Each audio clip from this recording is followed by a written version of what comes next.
Thanks, everybody. I appreciate you letting me play human Tetris with you all. Leading tours in the 2020s has given me all kinds of skills I didn't know I was going to need. I won't be here to give you a countdown, but when you hear the phrase, "Fire in the hole!" you might want to encourage kids with sensitive ears to plug them. You're standing in mill number 3, a National Historic Site, and this is your presentation, The Boom Show!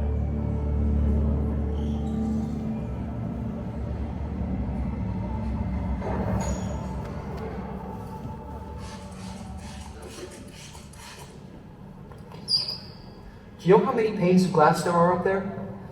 14,416. I'm just glad this is the only one I have to keep clean. They let a lot of light into this place, which was great for the electricity bill, but they also let a lot of light out. And as the mill worked through the night, it was a beacon that lit up the waters of Howe Sound, and it could be heard for miles around. But I'm getting ahead of myself. Welcome to Britannia, once one of the largest copper mines in the world, and to mill number 3, which in its day was among the most efficient and advanced copper concentrators. This is why this place was built, all 20 stories of it, to liberate the minerals locked inside massive chunks of ore, just like that. Yeah, 1 second.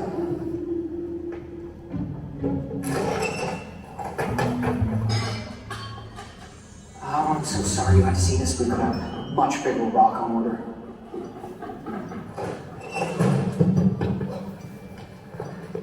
This is ore. It's rock made up mostly of minerals we don't want, but one in particular we do, chalcopyrite, because it contains copper. And if they found a few other valuable minerals in there, well, nobody was complaining. But it was copper that the miners were after, because it was here in such abundance. And because copper conducts electricity better than any other metal, except silver. If electricity is the modern world's lifeblood, then copper serves as its veins and arteries. Without... sorry.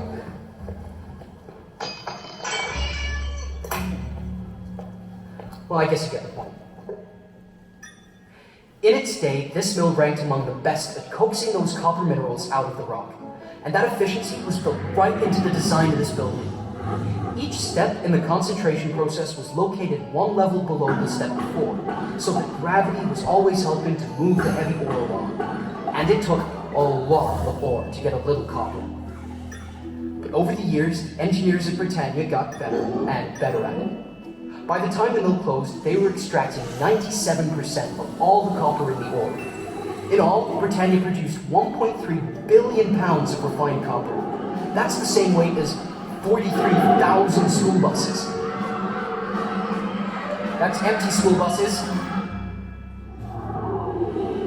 So, how did they do it? How did they actually get the copper from the rock? I thought you'd never ask. Let me show you.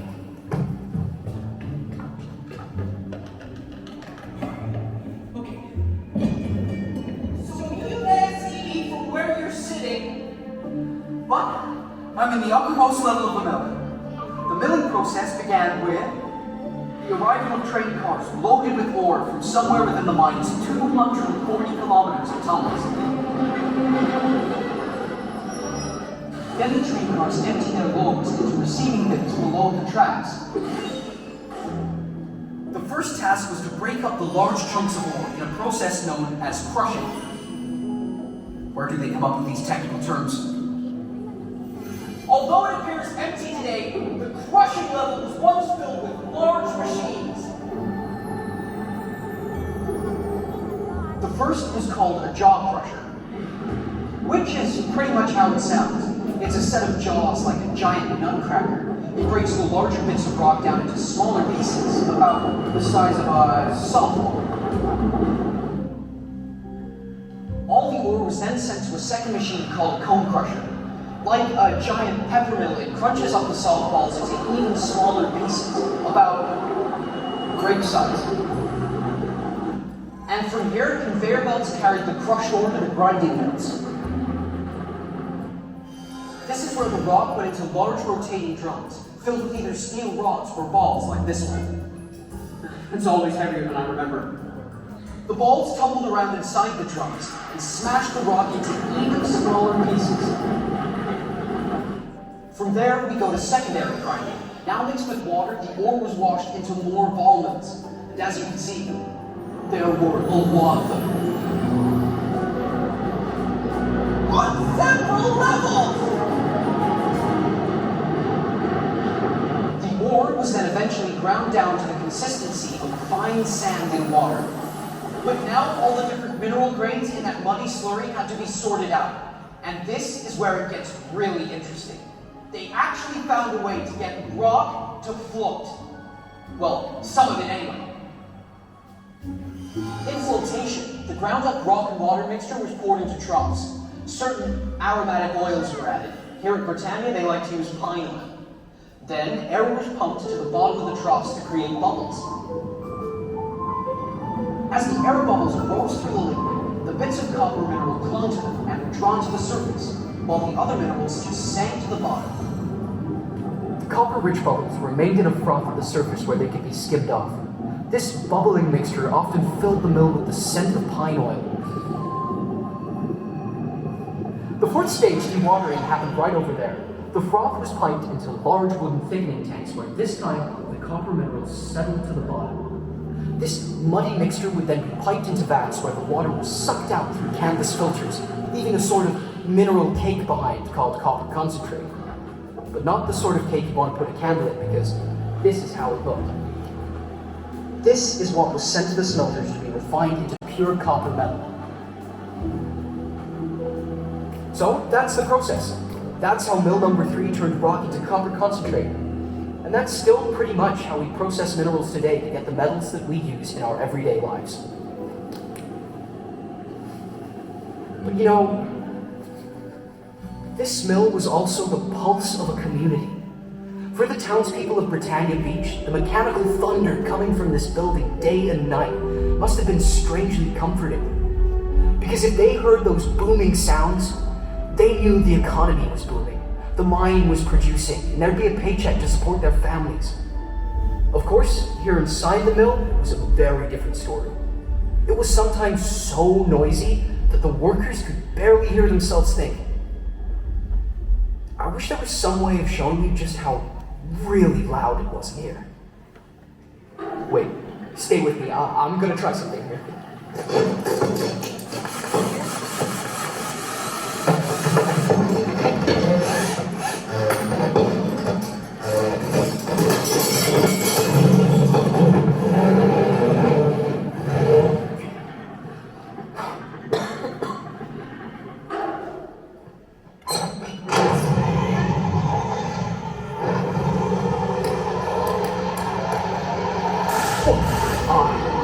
That can't be good. Okay, so the skip. Skip. The skip is a kind of sloping freight elevator used to carry the heavy equipment up to all the various levels. But workers riding it, that was absolutely forbidden. It's just too dangerous. Even empty, the skip weighs 3 tons. 15 tons of a full load. Imagine if it could break free. Anything in its path, like right where you're sitting now. Well, fortunately that never happened. Okay, good. Anyway, there was plenty of other things going on here. For one, they were always repairing equipment or installing something new to improve the concentration process. Sometimes a particularly stubborn boulder would get caught in one of the receiving bins and have to be cleared before the next train arrived. And up there, the shift foreman would be told when they needed to deal with it, with a well-placed stick of dynamite. And once in a while, that even blew out the upper row of windows. Fire in the hole!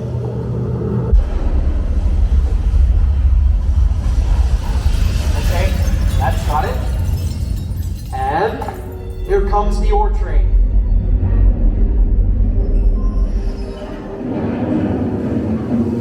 Let's start the conveyor belts.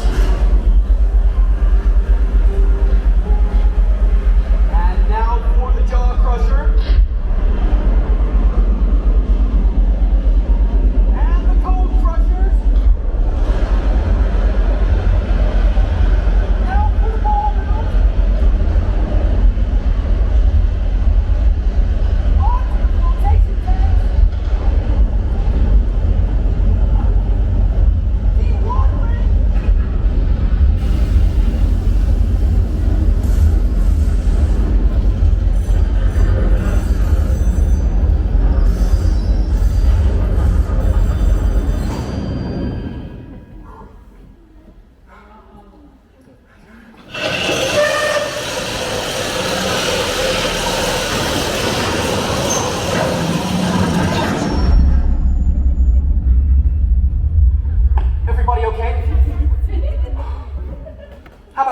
that last part between us.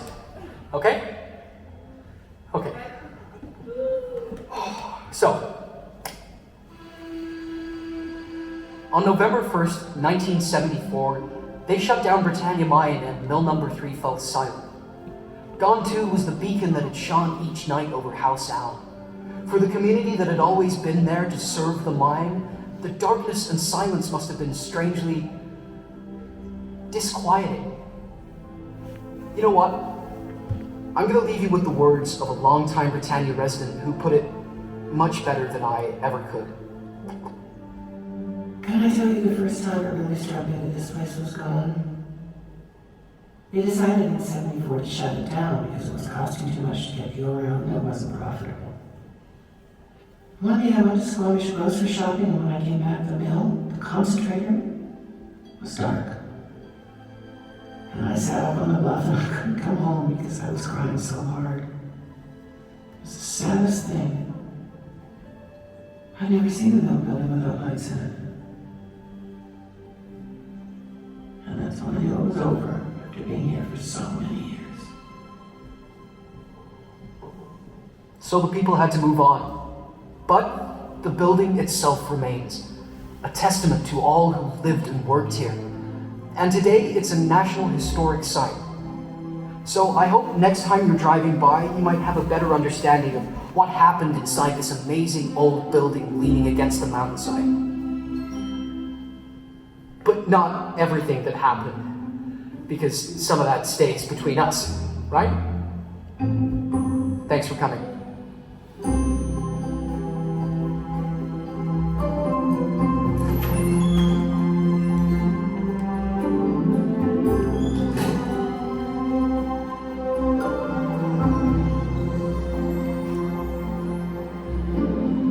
What do you think, folks? Awesome. I also have some recommendations for other things to see and do. The Britannia Mine Museum is very proud to host a temporary exhibit called Ore and Orcas in our Terra Lab space. If you're curious about how the marine life in Howe Sound was impacted by the mine's pollution, head into the Terra Lab building. It's a white one with a big magnifying glass out front. And we've gathered specimens from some of our partners, including a real killer whale skeleton. It is definitely not to be missed.